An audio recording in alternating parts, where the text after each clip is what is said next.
사도행전 10장 2절로 5절까지 말씀을 함께 찾아보겠습니다. 자, 우리 2절부터 같이 한번 읽어볼까요? 2절입니다.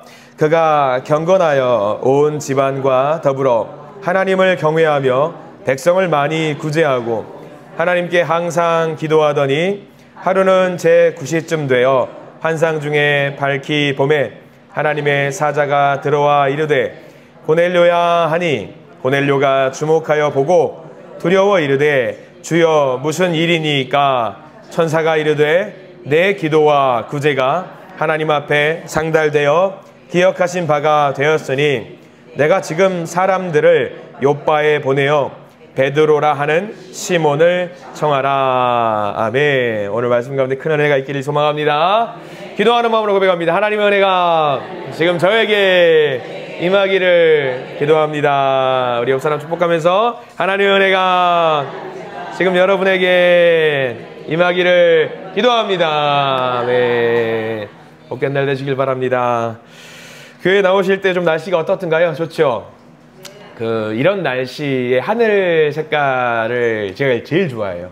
약간 이제 파란색인데 하얀색 중간에 섞여 있는 그런 색깔을 참 좋아합니다. 여러분도 좋아하는 색깔이 있으실 것 같은데 그 색깔에 걸맞는 보통 이제 언행 생활이 된다고 하더라고요. 저는 이제 청량한 하늘과 같은 그런 느낌의 항상 삶을 살려고 노력을 많이 하는데 그래서 요즘 날씨가 저는 굉장히 좋아합니다. 출석도 너무 좋아하고요. 창조 세계의 질서가 요즘 보면 너무 하나님 만드신 이 캔버스가 정말 대단하다는 생각이 들어요. 그래서 오고 가시면서 하나님 만드신 그 색깔을 마음껏 누리시기를 간절히 소망합니다. 자, 우리가 오늘은 사도행전 10장 말씀을 통해서 고넬료라는 사람을 좀 만나보려고 합니다. 고넬료 하면은 여러분들 세트 메뉴로 같이 나오는 예수님의 제자 한 명이 있어요. 누구죠? 제일 끝에 나오죠. 5절 우리 제일 끝에 보면은 베드로라 하는 시몬을 청하라 라고 해가지고 고넬료 하면은 반드시 세트 메뉴로 같이 베드로가 같이 이야기가 되고는 합니다. 베드로가 고넬료를 만나고 그 가족에게 세례를 베풀고 복음을 전하는 이야기들이야 여러분들 다들 아실 겁니다. 워낙에서 유명한 이야기이기 때문에. 근데 다만 이 만남은요 사실 고넬료라는 사람과 베드로의 만남은 이루어져서는 안 되는 만남이었어요. 사실 이루어지는 안 되는 만남이. 왜냐하면 고넬료의 직업이 뭐냐면 로마 군인이에요. 로마 군인이라는 것은 뭘 말하냐면 이방인이라는 이야기예요. 다시 한번 이방인은 뭐냐면 구원을 받을 수 있다 없다? 못 받는다예요. 못 받아요. 심지어는 못 받는 정도가 아니라 이제 유대인들에게 이방인들은 겸상을 해서도 안 돼요. 같이 밥을 먹어서도 안 되는 그런 관계인 거죠. 오로지 구원은 누구한테만 허락이 되어 있냐면 아브라함의 자손들, 이스라엘 백성들에게만 허락이 되어 있었기 때문에 사실 로마 군인들을 만나가지고 그들에게 구원을 하고 예수님을 알려주고 복음을 전한다라고 하는 것은 사실 경건하지 않는 행동이었기 때문에 베드로도 그것들이 굉장히 조심스러웠던 거죠. 그런데 하나님께서 이러한 상황 속에서 베드로에게 환상을 통해서 너 지금 당장 가서 고넬료에게 복음을 전해라 라고 이야기를 해주고 계시죠. 그 말씀에 반신반의 하는 마음으로 고넬료를 만나러 갔고요. 만나서 알게 됐어요. 고넬료에게 복음을 전하는 것을 넘어서서 하나님이 갖고 계신 큰 뜻이 있구나. 이방 민족에게도 우리가 복음을 전해야 되는구나 라는 것을 깨달아 알게 되고 그때부터는 사방천지에 복음을 전하는 베드로의 모습, 예수님의 제자의 모습들을 우리가 보게 됩니다. 근데 중요한 것은요, 오늘 고넬료, 그런 가타부타 이야기 다 떠나서 고넬료 한 사람만 좀 바라봤으면 좋겠어요. 고넬료가 어떤 사람이었는지를 우리가 잘 봐야 되는데 고넬료는요, 베드로를 만나기 이전부터 이미 하나님을 믿고 있었던 사람이라는 것이 오늘 성경 말씀의 증언입니다. 어떠한 계기로 만나게 됐는지, 언제 만나게 됐는지, 언제 하나님을 나의 주님으로 고백하게 됐는지 누구도 알 수 없어요. 성경에 나와 있지 않아요. 다만 우리는 알고 있는 것, 그 사람이 이미 베드로를 만나기 이전부터 하나님을 열심히 믿고 있었던 사람이라는 것을 우리가 알게 됩니다. 우리가 성경 말씀 하나씩 볼 텐데 2절 말씀을 한번 볼까요? 2절 말씀부터 나와 있습니다. 시작. 그가 경건하여 온 집안과 더불어 하나님을 경외하며 백성을 많이 구제하고 하나님께 항상 기도하더니 라고 나와 있어요. 이 고넬료에 대해서 세 가지로 요약되는 이야기가 있습니다. 첫 번째는 뭐냐면 하나님을 경외하는 사람이었다. 그게 1번입니다. 하나님을 경외하는 사람. 지금 이거는 복음을 베드로가 전하기 이전이에요. 하나님을 경외하는 사람. 두 번째는 백성을 많이 구제하는 사람이었습니다. 이게 2번이에요. 이거 중요합니다. 세 번째도 중요하겠지요. 하나님께 항상 기도하는 사람이었다. 이 세 가지가 고넬료를 표현하고 있는 성경의 증언입니다. 하나님을 경외하는 사람, 백성을 많이 구제했던 사람, 그리고 항상 기도했던 사람입니다. 근데 이거를요, 혼자 하지 않았어요. 혼자 하지 않았고, 오늘 2절 말씀 잘 보시면은 처음에 뭐라고 나와 있냐면, 그가 경건하여 온 집안과 더불어라고 나와 있어요. 혼자 한 거 아니에요. 가족들 있었을 것이고, 이때 로마 군인 대대장쯤 되는 규모의 사람이면은요, 식솔들이 있어요. 하인들도 있고 섬기는 사람도 있고 많이 있거든요. 그러면 그런 사람들이 온 집안이 함께 우리 주님을 믿고 주님을 따르는 그런 가정 공동체가 되었다라는 것을 오늘 성경 말씀은 이야기를 하고 있는 겁니다. 대단한 사람이에요. 귀한 믿음을 갖고 있었던 사람이죠. 누가 알려주지도 않았는데 미리부터 그렇게 하나님에 대한 구원의 어떤 섭리와 질서를 알고 하나님을 믿었던 사람이죠. 저는 우리 성도님들이 이 고넬료를 대단히 부러워하셨으면 좋겠어요. 내 한 몸 건사해서 믿음 생활하는 것도 사실 어렵잖아요. 근데 고넬료는 내 한 몸 믿는 것에서 그치는 것이 아니라 온 집안 식구들을 다 구원에 이를 수 있도록 그 복음을 전했다라고 하는 것이 대단히 놀라운 믿음입니다. 사실 이 고넬료 좀 우리가 부러워할 필요가 있어요. 얼마나 대단한 믿음이었나. 우리가 2절 말씀 중에도 제일 중요한 게 뭘까요? 여러분 어떤 게 제일 중요할 것 같아요?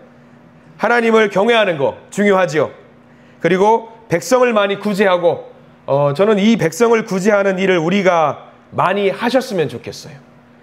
백성을 구제하는 것을 많이 하시기를 간절히 축원합니다.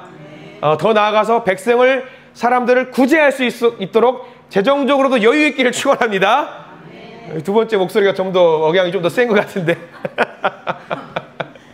재정적으로도 여유 있으시고 여유 있는 만큼 또 하나님의 어떤 좋은 선행들을 많이 하실 수 있기를 간절히 축원해요. 마지막 세 번째가 너무 중요해요. 저는 이 말씀이 오늘 우리 화요기도의 모든 성도들에게 가장 중요한 말 같아요. 고넬료는 어떤 사람이었냐면 하나님께 항상 기도하는 사람이었다.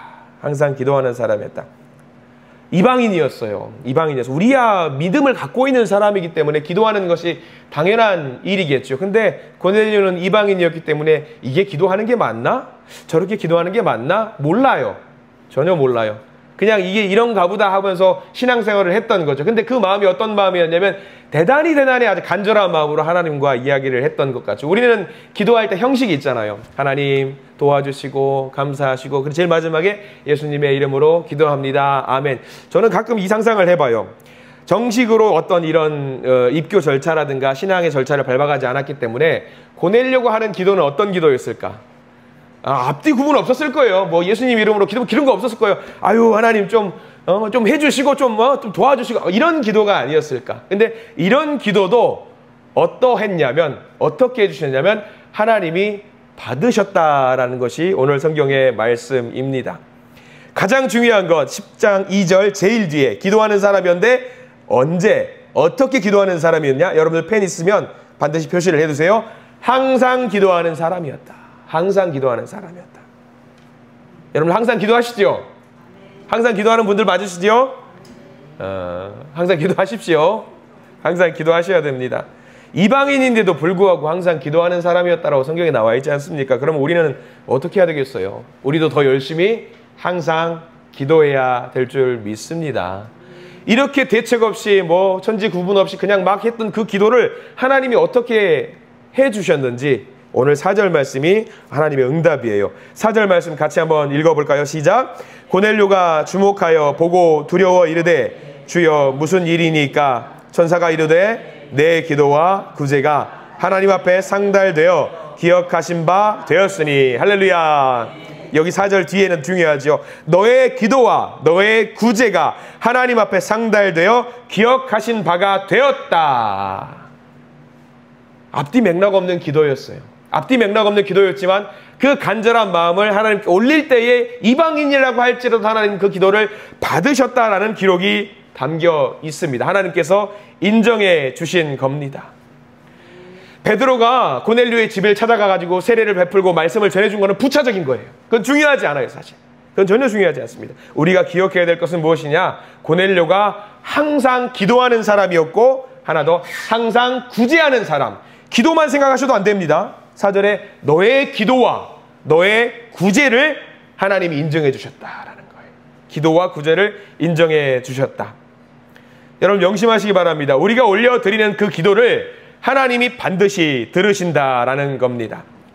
그래서 우리 기도가 하나님 앞에 상달되어서 하나님이 그 기도를 기억하시고 들어주신다라고 하셔요.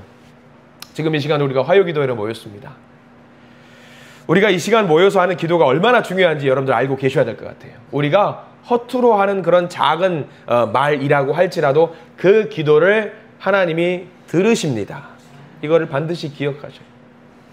그래서 이 기도의 시간, 우리의 기도가 이 고넬료의 기도처럼 하늘에 상달되어서 하나님께서 인정해 주시는 그 기도가 되기를 소망하고요. 그런 기도를 올릴 수 있는 믿음의 기도자가 되기를 간절히 축원하고 소망합니다. 기도하겠습니다. 주여 감사합니다. 고넬료는 기도하는 사람이었습니다. 기도만이 살 길이라는 것을 뼛속부터 알고 있었던 사람이었습니다. 그래서 자기 혼자 넘어서 가족 모두 그리고 함께하는 식솔 모두 기도하는 사람이 되기를 간절히 원했던 그런 사람입니다. 주여 우리도 기도자입니다. 다만 간절히 바랍니다. 하나님께서 인정해 주시는 기도자가 되기를 소망합니다. 우리 가족 모두가 기도하는 자들이 되기를 소망합니다. 우리 한신 공동체 모두가 기도하는 사람들로 넘쳐나기를 간절히 소망합니다. 그런 기도의 제목들 하나님께 올릴 수 있도록 저희들 도와주시고 우리의 기도를 들으시고 인정해 주시고 받아주시는 소중한 기도의 시간, 교제의 시간, 동행의 시간이 될 수 있도록 저희들 인도하여 주시옵소서. 예수 그리스도 이름으로 간절히 기도드립니다. 아멘. 주님께 영광의 박수 올립니다.